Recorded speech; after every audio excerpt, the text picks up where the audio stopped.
Shalom Bapak Ibu Jemaat yang terkasih, kembali lagi bersama dengan kami di program Renungan Harian, Firman Tuhan adalah kuncinya. Sebelum kita memulai segala aktivitas hari ini, marilah kita terlebih dahulu untuk mendengarkan firman Tuhan yang tertulis di dalam Kisah Para Rasul pasal 26 ayat 22.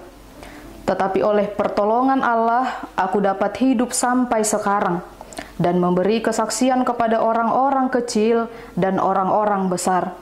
Dan apa yang kuberitakan itu tidak lain daripada yang sebelumnya telah diberitahukan oleh para nabi dan juga oleh Musa. Demikianlah pembacaan firman Tuhan. Bapak, Ibu, saudara-saudari sekalian, hidup kita saat ini, hidup kita yang sekarang, ini adalah hasil dari perjalanan kita di masa lalu yang sebenarnya masih akan terus berlanjut. Atau dapat dikatakan, hidup kita saat ini adalah sebuah perjalanan yang masih terus akan berproses. Tapi kita harus menyadari bahwa bagaimana hidup kita saat ini itu dipengaruhi oleh bagaimana kita di kehidupan yang lalu.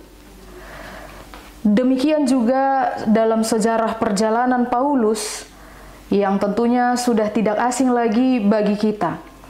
Bagaimana masa Paulus yang adalah dulunya disebut sebagai Saulus begitu kejam dan sangat mengerikan. Secara khusus dalam perjalanan kekristenan di masa yang lampau. Namun satu hal yang patut kita syukuri, bahwa bagaimanapun masa lalu kita, seburuk dan sejahat apapun masa lalu kita, Tuhan akan tetap berkarya lewat kehidupan kita. Dan kita harus percaya bahwa Ia selalu bekerja untuk mendatangkan kebaikan di tengah-tengah kehidupan kita. Itulah yang hendak Paulus yakini dan Paulus sampaikan melalui firman ini, bahwa kehidupan kita ini tidak pernah lepas dari pertolongan Allah. Kita tidak akan pernah tahu kapan, di mana, dan bagaimana Allah memberikan dan menunjukkan pertolongannya di dalam kehidupan kita. Tapi satu hal yang pasti, bahwa Ia tidak pernah membiarkan dan meninggalkan kita untuk semakin jauh dan jatuh ke dalam dosa. Kemudian Bapak, Ibu, saudara-saudari sekalian, Paulus juga hendak mengajak kita bahwa pertolongan Allah harus menjadi sebuah kesaksian di dalam kehidupan kita yang dengan berani kita harus beritakan kepada orang lain. Jangan takut untuk menyaksikan kasih Allah, kebaikan Tuhan kepada siapapun itu. Paulus lewat firman ini mengatakan, ia memberi kesaksian kepada orang-orang kecil dan kepada orang-orang besar. Artinya, ketika Tuhan memanggil, memperlengkapi kita dari masa lalu kita yang begitu kelam, jangan biarkan masa lalu itu menjadi penghalang atau menjadi penghambat untuk kita menyaksikan kebaikan Tuhan. Sebab ketika Tuhan yang menyuruh, Tuhan yang memperlengkapi. Bukan lagi kita yang menjadi objek pemberitaan, tetapi Allah lah yang menjadi objek. Karena kita sedang berhadapan dengan siapapun, baik itu orang-orang kecil, baik itu orang-orang besar, sesungguhnya Tuhan menyertai kita.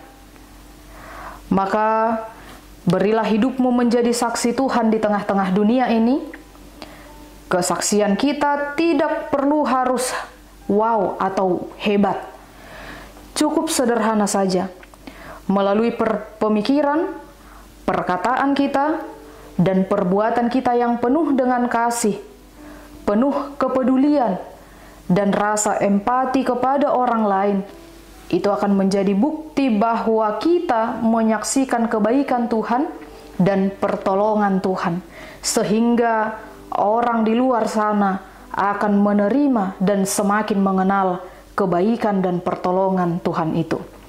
Oleh karena itu, Bapak, Ibu, dan saudara-saudari sekalian, kita dipanggil untuk pertama-tama merasakan setiap pertolongan Tuhan itu, dan kita mampu menjadi saksi Tuhan di tengah-tengah dunia ini. Yakinlah bahwa ketika Tuhan memanggil kita, Ia sedang memperlengkapi kita, dan juga dengan siapapun kita berhadapan, kita tidak sendirian, karena ada Tuhan yang senantiasa menyertai kita. Amin. Kiranya firman Tuhan dapat menguatkan kita di dalam menjalani perjalanan kehidupan kita. Tuhan Yesus memberkati.